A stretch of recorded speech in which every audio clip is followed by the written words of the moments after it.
Hello friend, নমস্কার সবাইকে।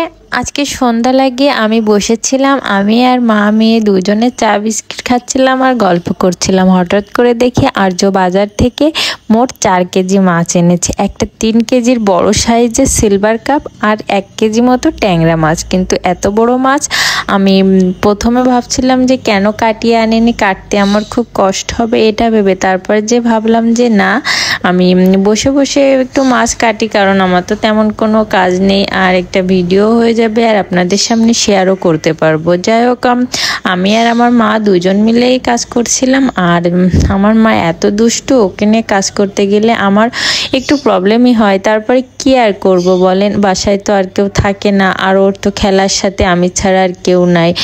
মাঝে মাঝে মনে হয় খুব বিরক্ত হয়ে যায়। তারপরও কি ভাবি, আমি ছাড়া তো ওর ওইভাবে কথা বলা বা খেলা করার মানুষ নাই। তারপরও ও খারাপ লাগে ওর দিকটা ভেবে। তারপরে আমি মাছটাকে সুন্দর করে আঁশ ছাড়িয়ে পিস পিস করে কেটে নিচ্ছিলাম। আর এই বড় মাছ কাটার কিন্তু কিছু নিয়ম রয়েছে, সেগুলো ফলো করলে একেবারেই কষ্ট হয় না। এই মাছগুলো কিন্তু কাটার একটা সাইজ রয়েছে, আপনি আঙুলটাকে এইভাবে দিয়ে আঙুলের শেপে কাটবেন, দেখবেন একেবারে ইজিভাবে কেটে যাবে। এটা আমি আমার জেঠির কাছ থেকে শিখেছি। অনেক সময় বড় মাছের কাটায় বেঁধে গেলে কাটা যায় না, অনেক ঝামেলা হয়, মাছ ভেঙে যায়। এজন্য ওই এক আঙুলের মাপ নিয়ে কাটলে কখনো মাছ আর ভেঙে যাবে না, কাটার সময় একেবারে ইজি হয়। এটা আমি আমার জেঠির কাছ থেকে শিখেছি আর আপনাদেরকে এটা শেয়ার করলাম। যদি এরকম সমস্যায় কেউ থাকেন, অবশ্যই এভাবে ট্রাই করে দেখবেন, অবশ্যই হবে। তারপরে আমি যেহেতু বড় মাছ, আমি পেটিটাকে একটু আলাদা করেই কেটেছিলাম, কেন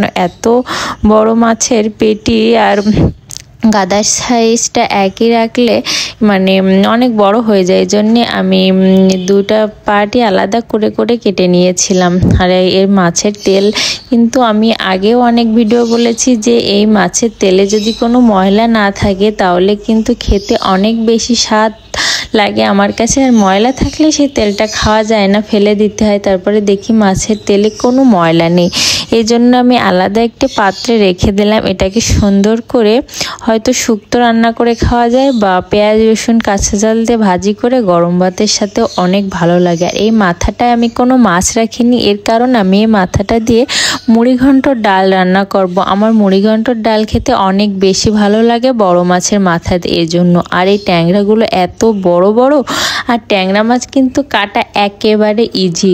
এই দুই সাইডের কাটা কেটে দিলেই ট্যাংরা মাছ কোটার ঝামেলা শেষ। অনেকেই দেখছি এই কাটাটাকে আগে কাটে, তারপরে পেটটাকে কেটে ময়লা বের করে, কিন্তু এটা অনেক কঠিন প্রসেস। আপনারা করবেন কি, কাটাটা কোনা থেকে কেটে একটু টান দিয়ে উপরের দিকে উঠায় নেবেন, সেম দুই পাশে। এভাবে করলে একেবারে সহজ হয়।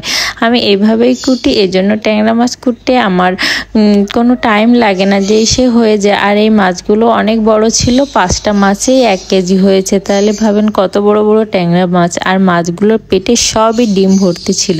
আর আমার মা আর কি করবে, এই একটু ঘরে যাচ্ছে, আমার এখানে একটু বসছে। এই যে একটু দুষ্টুমি করলে আমি এবার বকা দিলে ঘরে চলে যাচ্ছে, আবার ঘর থেকে এসে আমার এখানে বসছে। ও এরকমই করে সারাক্ষণ, আমার পিস পিস থাকে, আমি কি করি না করি। মাঝে মাঝে বকা দিই, আবার মাঝে মাঝে ভাবি যে না, বকা দেব না, থাক, কারণ ও কি আর করবে, একা মানুষ ঘরের ভিতর। ওইভাবেই চলে মা মেয়ের জীবন। তারপরে দেখেন, গল্প করতে করতে কিন্তু আমার মাছ সব কাটা শেষ। আর আমি যখন বড় মাছ বা অনেক মাছ হয়, তখন আমি এইটা শিঙের নিচেই বসে ধুই, কারণ উপরে রক্ত আসতে এগুলো ছড়িয়ে ছিটিয়ে পড়ে। আর এই জন্য আমি নিচে বসে ধুলে এই মাছ ধোয়া জলটা ওইভাবে ছিটিয়ে চারিদিকে যায় না, এই জন্য আমি নিচে বসে ধুই। আগে ভালো করে নিচের থেকে আমি ধুয়ে নিচ্ছিলাম মাছগুলো একে একে। আর ভিডিওটা কেমন হয়েছে অবশ্যই কমেন্ট করে জানাবেন।